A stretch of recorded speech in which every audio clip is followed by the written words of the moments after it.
So I hoped you all washed your hands as you came in this morning.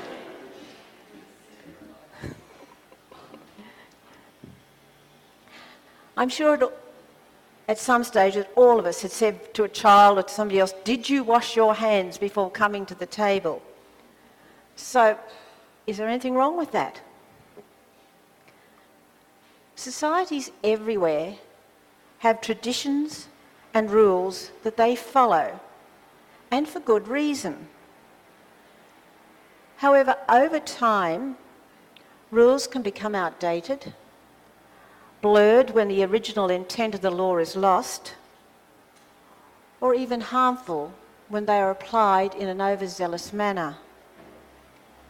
We see it happening today, and it certainly happened in Jesus' time. During those days, Palestine was a crossroads of culture and peoples. Its population, ruled by Rome, were divided by region, politics, and religion. The Jews, who represented only a portion of that population, despised their foreign overlords and deeply resented the signs of pagan culture in their homeland. And different groups came to deal with this in different ways.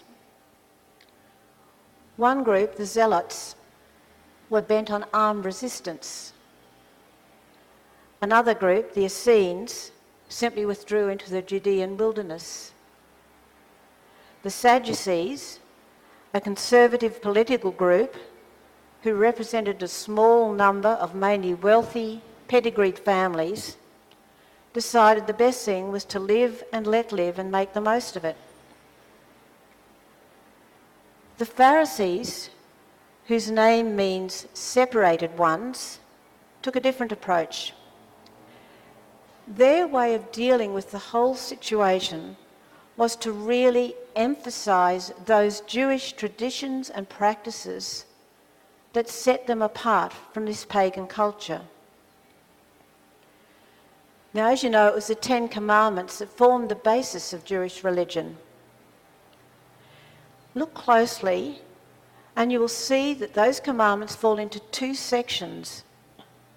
The first deals with God, that he is the one and only God, that images of him cannot be made, and that the reckless use of God's name in promises and pledges is forbidden. The second part looks at the human side. Parents are to be honoured. Human life is to be regarded as sacred. The rights of human property are conserved, and so on. In other words, the Ten Commandments spelt out two things: reverence for God and respect for one another. There was no comprehensive legal system provided, but rather the pattern and the manner of justice was set out in these broad principles and specific examples. And Moses said to the people, "Do not add anything to this law or take away anything from it." And he also added, "You must observe them diligently, so that people will come to say, 'Surely this great nation is a wise and discerning people.'" In other words, he was calling them to be that city set on a hill that Matthew spoke about later, showcasing all the goodness, the wisdom, and the righteousness of a life that flows from fellowship with God. Now, of course, problems arose when they tried to apply the commandments that Moses had given them to everyday life. For instance, what did "observe the Sabbath day and keep it holy, on that day you shall not do any work" really mean for the individual? How do you define work? Ring a bell? Right now in Australia, people are asking similar questions with regard to our COVID regulations. How do you define an essential business? Who is an essential worker? Ask any two people and you're sure to get two different answers. And I'm not sure who makes the final call. In Jesus' time, it was the rabbis who interpreted the law. They were the ones who set out a series of detailed regulations for the people to follow.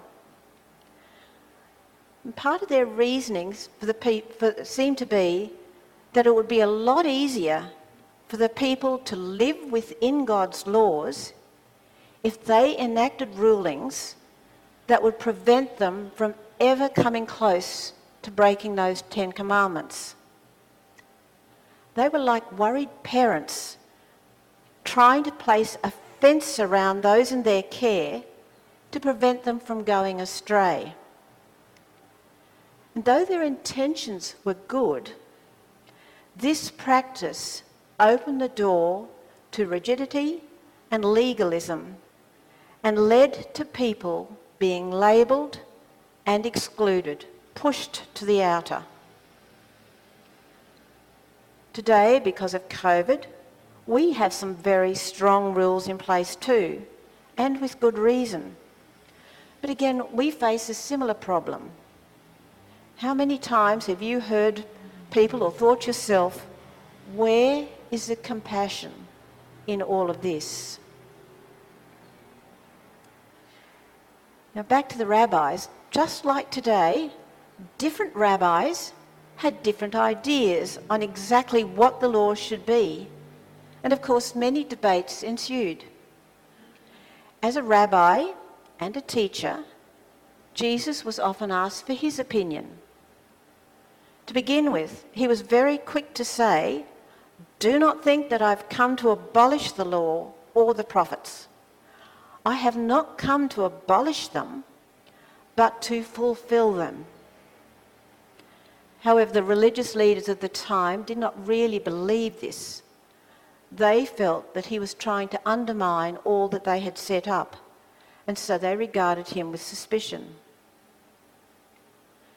Now, there is no question that Jesus' way of looking at the laws was quite different from the other rabbis.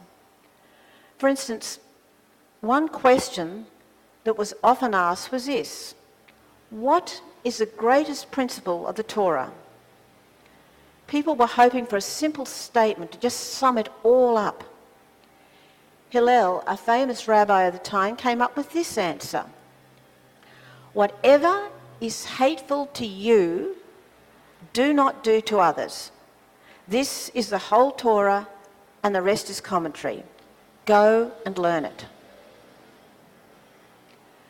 When Jesus was asked his opinion on this question, his answer was slightly different. Love God and love your neighbour as yourself. The difference between the two summaries was subtle but revolutionary. By flipping Hillel's formula, Jesus changed the focus. Most of us can find it in our power to avoid being hateful. But how much harder it is to actively love your neighbour. Being a good Christian is not just a matter of doing nothing wrong. It goes so far beyond that. For instance, if someone annoys you, Hillel would say, look, don't badmouth that person. Whereas Jesus would say, find something kind to say to that person. Just that one step further. In effect, he was saying, if you want to be part of God's kingdom on earth, don't ask how little must I do, but rather how much can I do? So how does this morning's gospel fit into all of this? Well, the religious leaders were scandalised because Jesus' disciples weren't following the rules about washing their hands in an appropriate fashion. Now, this was not just a hygiene issue. Apparently, the basis for hand washing in Judaism was originally related to temple service and sacrifices. Before going into the tent of meeting, Aaron and his sons had been told to wash their hands and their feet, and this was a practice that had been kept. After the destruction of the temple, the rabbis did not want to lose the importance of hand washing, so they moved it to the dining room table or the home altar. In a sense, they were trying to bring the holy into everyday life. Not a bad idea, but... So this hand washing was not so much a question of clean hands as a ritual they were called to observe. And Jesus queried the point of it. Asked whether this rule was achieving what they had hoped for. As he said, the fundamental question is not whether a person has clean hands, but rather how they feel about God and their neighbour. If in someone's heart there is bitterness, grudges, pride, and so on, not all the religious observances in the world will make them anything other than hypocrites. How true that is. So the message from this morning's gospel is not really about washing hands, but rather this.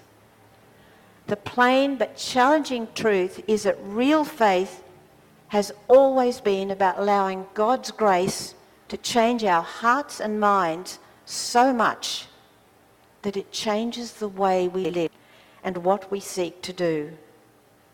It is a call to make all of life about loving God and loving others. And this should be first and foremost in our hearts, and it is a way of life that right now our world so desperately needs.